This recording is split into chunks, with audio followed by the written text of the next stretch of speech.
Hey yo, how's it going, boys? What is up, Source back once again for yet another character impression, the shitty ones. Alright.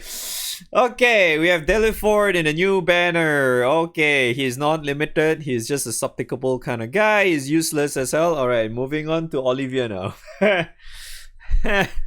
Alright, okay, what do you got? He has 1950 HP, he has 7050 attack. He's water. He's defensive spear, human. Downpour Trust. Massive water damage to a foe. Activate Shield Shock. Shield Shock is the first skill. So he can be kinda like an OTK character as well. Water damage to a foe.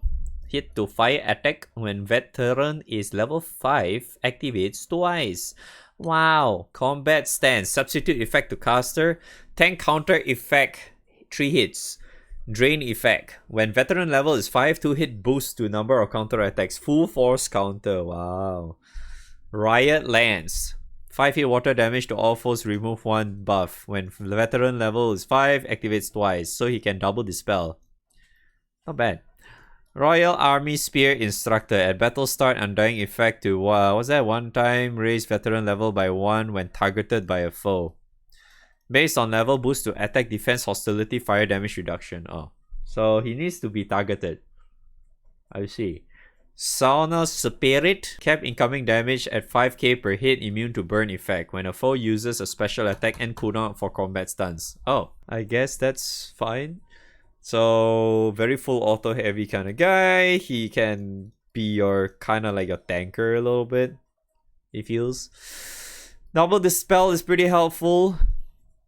So especially I guess in the likes of it looks like really okay to have as well for Guild War full auto kind of thing. So essentially any form of bosses that has AoE wide attacks, right? He's gonna be really good. Characters like this is just straight up very dependent on that, honestly, because you really want to get this up ASAP just so you can get all of these bonuses, right? Because you definitely want some extra damage from him as well. So him being able to get full force counter is a big plus. Being able to double cast this too is really, really good as well. This one you still have to wait for it anyway, because there's no cooldown reduction, right? For Riot Lance. I feel like Riot Lance is the one that you kind of also want to repeat a lot because double dispel and shit, right? It only reduces the cooldown on Ogi for this one, and then the special trigger from the boss only reduces the second skill, right? So it doesn't change the third one. But at least he has, well, I guess he has a lot of substitute. He has a lot of he has 6 hits tank counter and it's a full force counter. Full force counter, it basically means you just have like very big amplified damage to basically the cap, right, to your counter. So you just get big damage on the counter. Yeah, it's pretty huge. Wait, let me check the thing. So the first skill is 800k base cap, so you can activate twice. So on Ogi, right? So that'll be 1.6 mil, I guess, and then with some supplemental damage cap and all that, yada yada yada. You get quite a bit of extra damage out of that on Ogi, so that's pretty cool. And then this one is 20%. Yeah, 20% fire attack down. And then for second skill is drain is how much? 1000. Yeah, drain is 1000. Cool. And then the Riot Lance is 5 hits is 90k per hit. So that's still something, I guess. 90k is alright. And then you get the double activation as well. So in other words, you get 10 hits, right? So 10 hits, if you have supplemental stuff related into your grid, it should deal quite a bit of damage. But since this doesn't get repeated that much, I don't think it really matters too much. I feel like you only use it just for the sake of the spells anyway. And some damage out of this guy, that's kind of about it. And then his veteran level thing, right?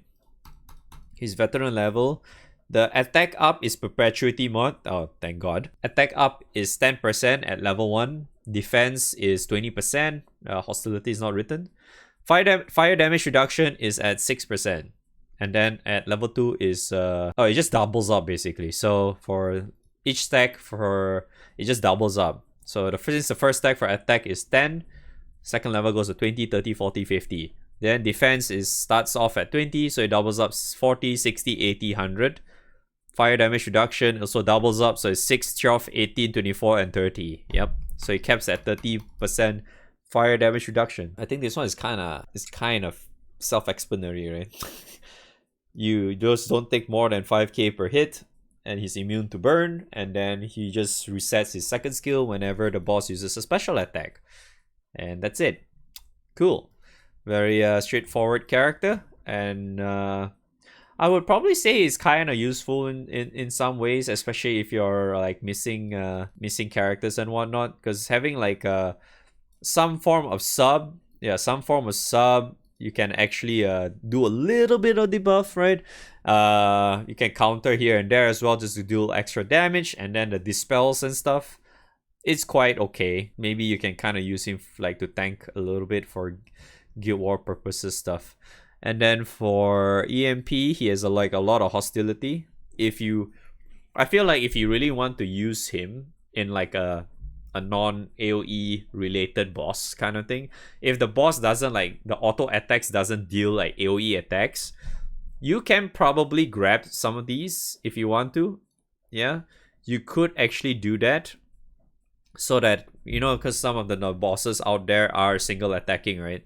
Like single target attacking. So if you have a lot of hostility, which this guy probably has, if you level the EMP as well, he's more likely to get targeted because he has 2 freaking hostility up, right? He has 2 hostility up EMP nodes. He also has hostility up on his passive as well. So it just means that he's very likely to get attacked most of the time. So if you want to use him in that position, probably, yeah, you get that.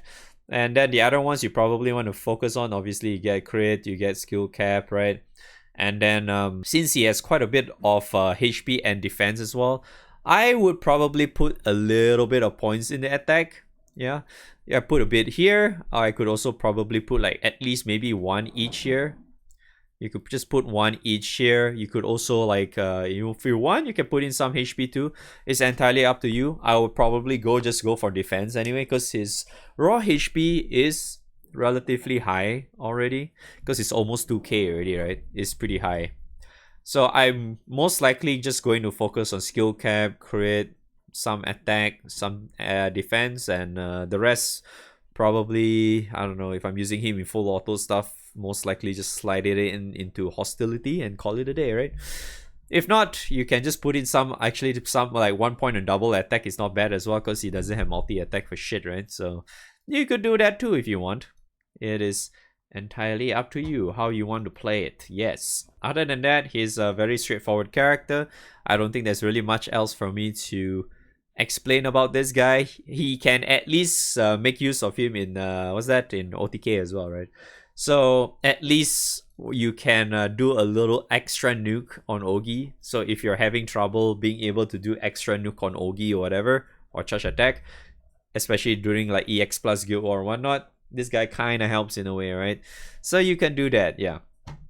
And other than that, you can kind of use him full auto. You could probably even use him in heck, I would even say you could probably even use him in FAR if you want to. Because, you know, FAR is already kind of... It's so easy now in FAR. Thanks for watching. Hopefully you guys find this helpful anyway, share and form. I'll see you guys next time. Bye-bye. XDD.